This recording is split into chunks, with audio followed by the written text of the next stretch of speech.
It's time for Blessed to Play on EWTN Radio, uncovering the role that faith plays in the lives of sports professionals from around the country.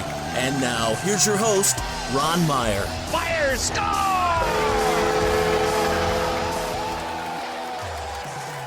My guest today is Amy Seago. She's one of the longest-tenured coaches at the College of Charleston.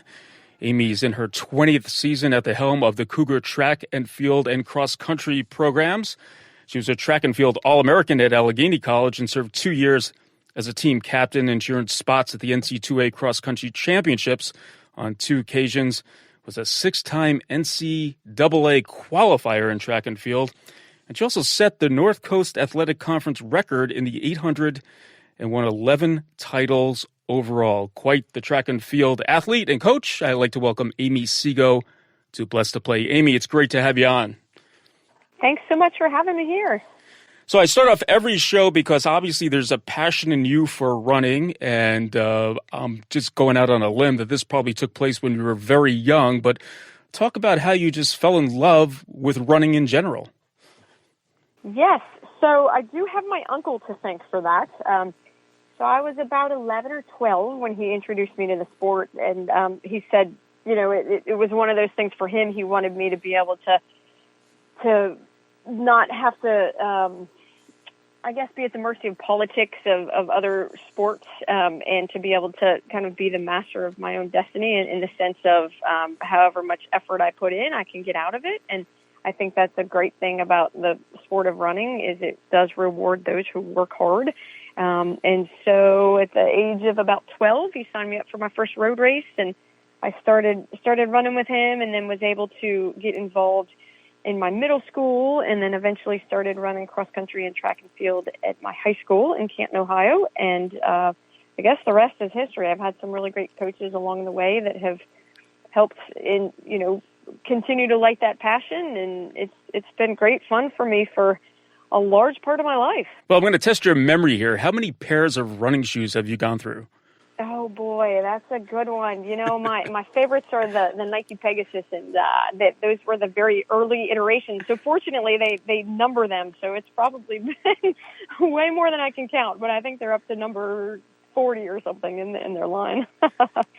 So in high school, I mean, you know, there's other sports you could play. Were you solely a runner, or did you venture into other sports as well? Well, I think like most runners, I did dabble in some other sports, and sometimes it's, you know, a lot of athletes on my team were cut from other sports, and then it's not entirely different in my story. I was a basketball player. I was pretty short when I was in middle school, so, you know, my teammates would pick the ball up, and I'd still be on the other end of the ball, and so, you know, I played basketball, and I got beat around a little bit there. I played softball and really enjoyed that. But running certainly is my love. Yeah, I bet you the coaches are saying, this girl could run. I want her out for the respective sport. I need some speed. Scored so many baskets, but she can run. Blessed to Play Ron Meyer chatting today with Amy Seago. She's currently coaching at the College of Charleston, both the track and field and cross-country programs. So after high school in Canton, Ohio, you decide to take your talents to the next level, and you chose, I believe, the Allegheny College. Tell us about that, why you chose Allegheny, where you flourished on the track. Well, Allegheny was a great school for me, and it's Division III, so I think that was really a good way for me to grow and develop. I was a very shy kid, and was fortunate to have some great coaches at Allegheny, and what drew me there was the education, and I wanted a top-notch education where I could be challenged, and it really enabled me to have the best of both worlds where I could still continue in my athletics and focus on my studies, but be well-balanced, so that was nice. 2-time All-American at Allegheny, and you were the team captain, and you ran cross-country. You talk about your abilities. They just seem to flourish when you were at Allegheny. Did that take a lot of hard work and perseverance, or you're just one of these naturally gifted runners who could just go on the track or go on a cross-country course and just conquer it? No, I would definitely say hard work was the secret to my success there, and I think, you know, like anything, and as I mentioned, I was a shy kid, so I think as confidence grows, confidence in yourself and your abilities continue to grow, and so, you know, that was the right size atmosphere for me to be able to have my coaches pay attention and have my teammates that I could gel with and unite with. And I think being able to help each other really is something that I learned was a positive for me, is that if I focused too much on myself, I would get nervous about competition or whatever. And so being able to connect with my teammates made a huge difference for me. And I found that from a coaching standpoint, that's really something that I've tried to instill in my athletes is, if you take the focus off of you and you can put it onto other people, that usually helps you in your own growth space. And I was fortunate where, just the coaches that helped me develop what I needed from, giving me the coaching that I needed to continue to develop, but more so than the nuts and bolts and the technical aspect of it, it was just giving me the time and the space to mature and grow and learn how to be confident and how to trust in myself and what I was able to do. Well, I want to piggyback on that theme of helping others, because you wound up going to Pittsburgh State to attain your master's degree in physical education. Is this where the coaching bug took place? Because now you have obviously an area of expertise and you did quite well running and you have a lot to pass on to runners at the collegiate level. But when did the coaching bug come to fruition for you? Yeah, so it really did start when I was at Allegheny, and I had a teammate who was a year older than me, and she came back to campus, and she had been a graduate assistant at a small school in New Jersey at the time, and was coaching at the collegiate level. And she shared a little bit of her experience with me, that she was able to be a graduate assistant where she had her master's degree paid for in return for giving back and coaching and teaching some classes. And so at the time I was an English major. I didn't entirely know what I was going to do with that. And for me, I couldn't think of leaving the sport of track and field. I just loved it so much. And so it seemed like a natural path for me. And I was very fortunate to connect with Russ Jewett, who was the longtime coach at Pittsburgh State there. He was a decathlete himself, but was a distance coach and built quite the program. They actually ended up winning the national championship on the women's side and then again on the men's side years after I'd left. But I have him to thank for just teaching me so much from the coaching aspect.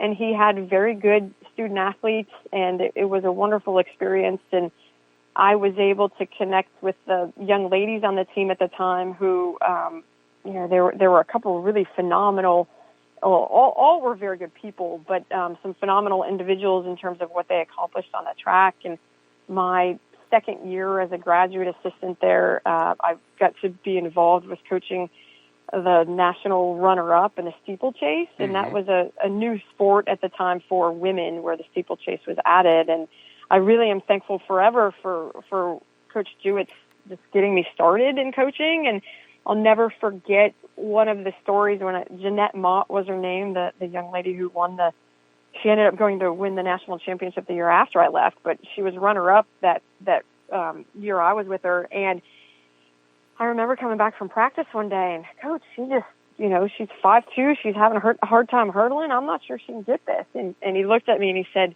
she can't get it yet. It's your job to keep pushing her until she can. And so that really stuck with me, is that the power of yet, and don't ever write anybody off, and keep pushing them, because people can achieve lots when they're given the ability to have somebody that trusts in them and someone that pushes them and helps them build their confidence. Chatting with Amy Seago. She's the head track and field coach, also cross-country coach at the University of Charleston. And this progression getting to the College of Charleston. I misspoke, the College of Charleston. Let's get that straight. You made a pit stop at Washington and Lee for 2 years, and now you're in a D1 program. And you're bringing your own core philosophies here, your own motivational skills. Recruiting is now huge at the D1 level, but talking about making that jump up to the College of Charleston. Mm-hmm. Yeah, that was something for me. I always knew Division III to be an atmosphere where athletes were doing it for the love of the sport. And so I was a little nervous of moving to Division I because I didn't want it to be such a business atmosphere that where you're losing the love and why people are there. And so the College of Charleston was a good fit for me. And what I've always said as a coach is I would not want to be at a school where I wouldn't have wanted to be a student athlete myself. And I think the college has the best of both worlds, and it's a really good balance. And it's something that, I feel like I grew into it, and I'm not sure if anyone is ever really ready for any job until they're in the midst of it. And so at the time, the program had just begun. So I took over a year after the track and field team started, and this is my 20th year. And up until last year, we did not even have a track that was our own that we could practice at. We would have to, borrow high school tracks and another university that was 30 minutes down the road. And so the growing pains of kind of being the underdog was something that I've always, I like that atmosphere of, helping to achieve when other people think that you can't. And so from a Division I level, there's a lot going on at the Division I level, and I had to learn quickly about just all of it and how important recruiting is and all of that. But I think it goes down to the bare bones of that blue-collar mentality that if you're willing to work hard, you can achieve a lot. All right, let's take a break. On the other side, we'll talk about running the good race, why that saying has dual meaning to our guest today, Amy Seago. She's at the helm of the College of Charleston track and field and cross-country programs. Keep it right here. You're listening to Blessed to Play.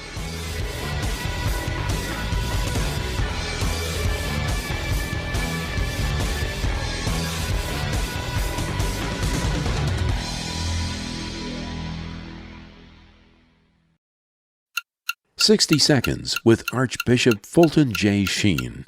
In the history of the world, only one tomb has ever had a rock roll before it and a soldier set to guard it to prevent a dead man from rising. And that was the tomb of Christ on the evening of the Friday called Good. What spectacle could be more ridiculous than armed soldiers keeping their eyes on a corpse? But sentinels were set, lest the dead walk, the silent speak, and the pierced heart quicken to the throb of life. They said he was dead. They knew he was dead. They said he would never rise again. And yet they watched. They remembered that he called his body the temple, and that in 3 days after they had destroyed it, he would rebuild it.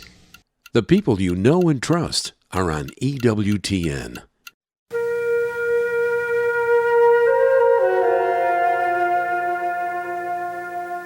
Teach us, good Lord, to serve you as you deserve, to give and not to count the costs, to fight and not to heed the wounds, to toil and not to seek for rest, to labor and not ask for any reward, save that of knowing that we do your will.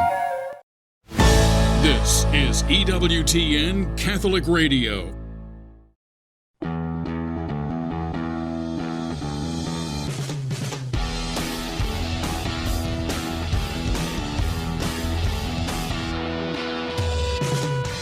Welcome back to Blessed to Play. Ron Meyer, joined today by Amy Seago, and she's coaching at the College of Charleston right now. In fact, she's entering her 20th season at the helm of the track and field and cross-country programs. We talked about her career in coaching, also running at Allegheny College, where she was an All-American. But, I kind of teased before we went to the break about running the good race, and obviously this is a scripture that St. Paul has used, and but you could identify that in several ways as a coach as well. But I know your Catholic faith is important to you and you have a passion for it. But so give us some background about being raised Catholic and ultimately making it your own.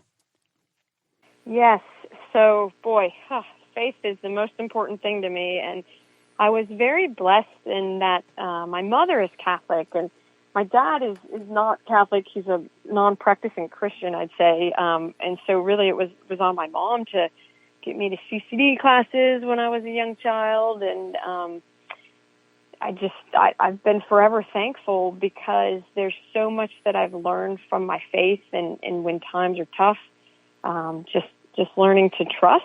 And so from my family standpoint, my mom was Catholic because my grandfather was, and my grandfather was Catholic because my great-grandmother was, and so it's kind of funny sometimes how that works, but when it becomes more than just something that's passed down to you, when you have that realization in your life that this is who you are because this is truly what you believe. And I think that's one of the great things about the Catholic faith is it's always, we are asked to seek the truth. And so I went through periods in my life when I was real involved in going to Mass, and then when I went to college, sometimes I'd get busy or I had to study for a test, so I admittedly didn't go every week.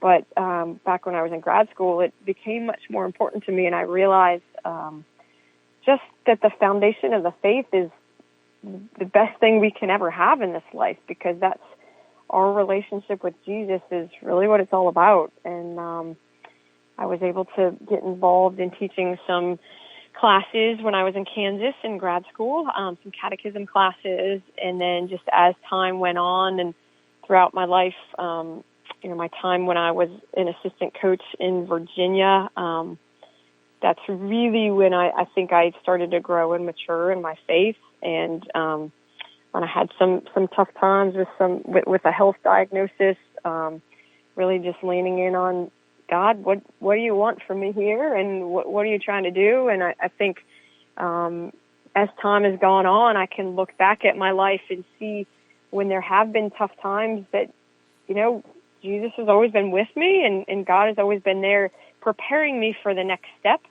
And it's remarkable looking back as to how much my heart's been changed because I've tried to be obedient to where God is placing me. Blessed to play Ron Meyer once again chatting with Amy Seago. She's coaching track and field and cross country at the College of Charleston, the Cougars, and something special happened to you while you were at the College of Charleston. You were at a Theology on Tap, and for those of you listening who are not familiar, it's a group of people coming together in a bar, have a beer or so, and get a spiritual talk on top of that. So this goes on in different places throughout the country, but you met your husband at a Theology on Tap in downtown Charleston. Talk about that.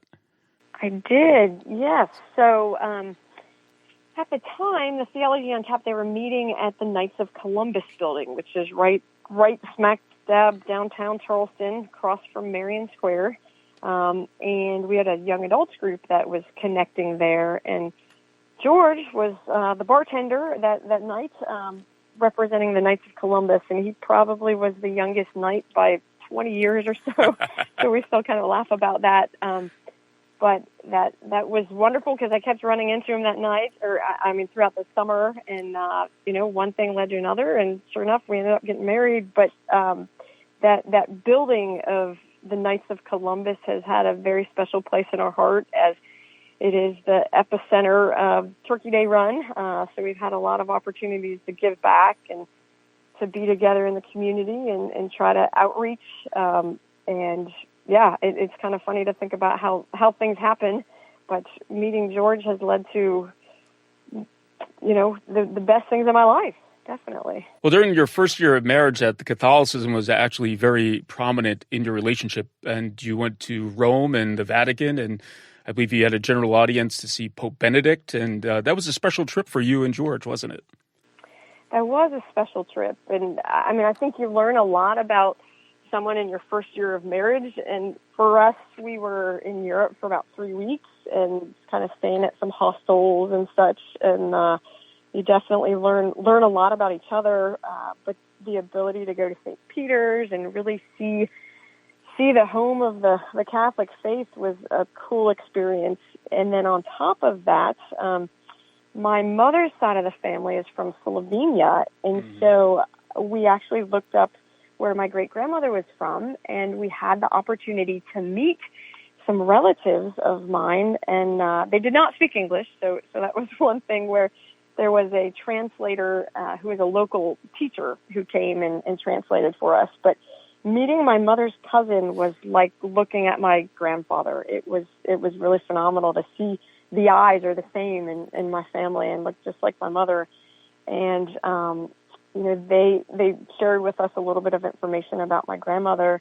And I knew that there was a special church in Slovenia that she used to attend, and I would see pictures in my grandmother's house of this church in Lake Bled, Slovenia. And so George and I, while we were there, made it a point we stayed at a hostel right next to where that church was. And that was such a cool experience because obviously, any one of us comes to the faith any number of ways. And for me, it was something that was passed down from my family, and to see where my great-grandmother started her faith formation and that wonderful church was just such a special blessing. And to be thankful of just the moment that you get to where somebody shared their faith. And so that meant that I had an opportunity to grow in my faith because she was very strong in hers and it passed it along in her family. And it's just interesting to think about how life can work that way. And one thing leads to another, and God plants things in our hearts and in our life in very special paths and in special ways. And so that was a real cool experience for sure. Well, you mentioned your grandmother being a devout Catholic and passing that faith down to you by her example and perhaps words as well. But you went to a summer camp, a running camp, I should, that helped you or inspired you to share your faith more openly. Yeah, so it was at Montreat College in North Carolina in Black Mountain. And, I work at a public university, and so being real overt and sharing about your faith isn't always something that's on the front lines. And so being able to be immersed into a community where that is so much a fabric of their school and their athletics, they're able to weave that in, and that was very just inspiring to me to see how they're able to openly discuss it. And I had a good experience with my team this past year where anyone that wants to speak and wants to talk about God and Jesus, and I'm always very excited to do that, but I don't ever want to push that on anyone because it's a journey that God plants the seed, and we're not always there to see how the seed matures. But the experience at Montreat helped me to understand that there are times that I can be a little more courageous in what I share, and it caused me to reflect a little bit on the previous year and my experience with my team. And I had a young lady that was a graduate student for me, so she was with me for 4 years. And there was a moment in her career when, I think it was her sophomore year, she was really struggling and was having a tough time. And I remember praying a lot about, how can I help guide her? What can I do? And we can talk about the X's and O's and the strategy and figuring out from a training component what needs to happen. But at the time, I really just felt this urge that I needed to share more with her, and that talking to her about faith was something that was just on my heart, that I wasn't sure where it was going to go. And honestly, I was pretty nervous about doing that. But the beauty is that when she graduated from grad school last year, she had handed me, in that conversation, we had an assistant coach he had a quote that he would say to some of the athletes, and he would say, out of acorns, mighty oaks grow, and he would hand them a little acorn. Well, that particular day that I'd had the conversation with the young lady, I'd gone for a run that morning before our meet, and I found a pretty large-sized acorn. And as I was talking to her and what I thought that, God had a specific plan, and we didn't know why she was struggling, but there was a reason, and, I knew she was someone that was a faithful Christian, and that she just had to continue to keep the faith. So I handed her that acorn. And then when she graduated 2.5 years later, she handed me that acorn back, and she said, I've been carrying this in my pocket for 2.5 years, and I'll never forget that conversation. And for me, that was very moving and touching because I wasn't even sure if I should have that conversation and or be courageous enough to say anything. And I'm glad that I did. And it was clear to me that God was planting that seed. And we don't always know where we're going with the seed, but He does. So.